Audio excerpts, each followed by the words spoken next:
কালীপুজোর উদ্বোধনে গিয়ে তৃণমূল মহিলা কর্মীদের বিক্ষোভের মুখে পড়লেন রাজ্যের বিরোধী দলনেতা শুভেন্দু অধিকারী। রবিবার এমনই চাঞ্চল্যকর ঘটনা ঘটেছে দক্ষিণ চব্বিশ পরগনার রায়দিঘি বিধানসভার সাতধরা এলাকায়। ওই এলাকার একটি কালীপুজোর উদ্বোধন করতে যাচ্ছিলেন শুভেন্দুবাবু।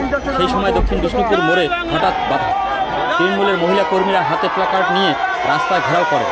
বিরোধী দলনেতাকে গো ব্যাক স্লোগান দিতে থাকেন মহিলারা। কেন্দ্রীয় বঞ্চনার অভিযোগ তুলে বিক্ষোভ দেখাতে থাকেন তারা। তৃণমূল নেত্রী রেখা কাজীর নেতৃত্বে এই বিক্ষোভের অভিযোগ। এ বিষয়ে শুভেন্দু অধিকারী জানান, এদিন দলের হয়ে কোনো ভোটের প্রচারে আসেনি। আমি হিন্দু হিসেবে মায়ের দর্শন করতে এসেছি। আমাকে রাস্তার উপরে আটকানোর চেষ্টা হলো। গাড়ির সামনে দাঁড়িয়ে আমার গাড়িতে এসে ধাক্কা মারা হলো। আমি ধর্ম পালন করতে এসেছি। আমি বিজেপি করতে আসিনি, হিন্দু ধর্ম পালন করতে এসেছি, মায়ের দর্শন করতে এসেছি, তাতেও বাধা দিচ্ছে। এরা কারা? প্রশ্ন তুলেছেন বিরোধী দলনেতা।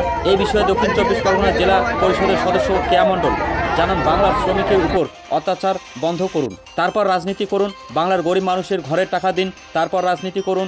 100 দিনের কাজের টাকা দিন, তারপর রাজনীতি করুন। বিদেশি রাজনীতি করছেন বিজেপির শুভেন্দু।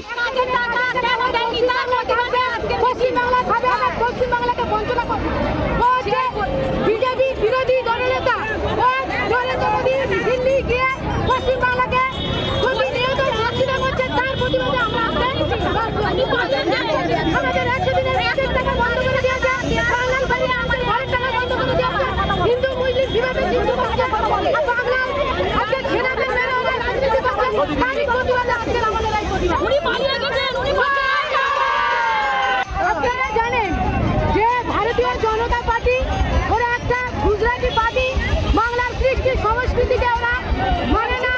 আপনারা জানেন দুর্গাপূজার টাকা দিচ্ছে বলে ওই শুভেন্দু অধিকারী কত ব্যঙ্গত্ব করছে, পশ্চিমবাংলায় হিন্দু সমাজকে নিচু শ্রেণীতে দেখছে।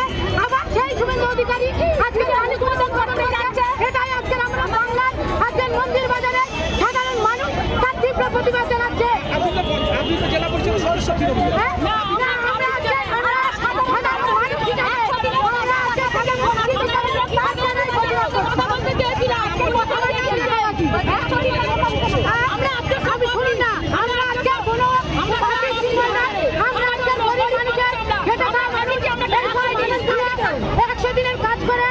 গরিব মানুষগুলো কাজ করতো, 100 দিনের কাজ করে সেই কাজ ওই শুভেন্দু অধিকারীর নেতৃত্বে আজকের পশ্চিমবাংলা বন্ধ হয়ে গেছে। আজকের আমার এই মন্দির বাজারে খেটে খাওয়া মানুষ মায়ের আজকের পরিচয় শ্রমিক হয়েছে, তার প্রতিবাদে আজকে শুভেন্দু অধিকারীকে আজকের এই প্রতিবাদ জানাচ্ছে।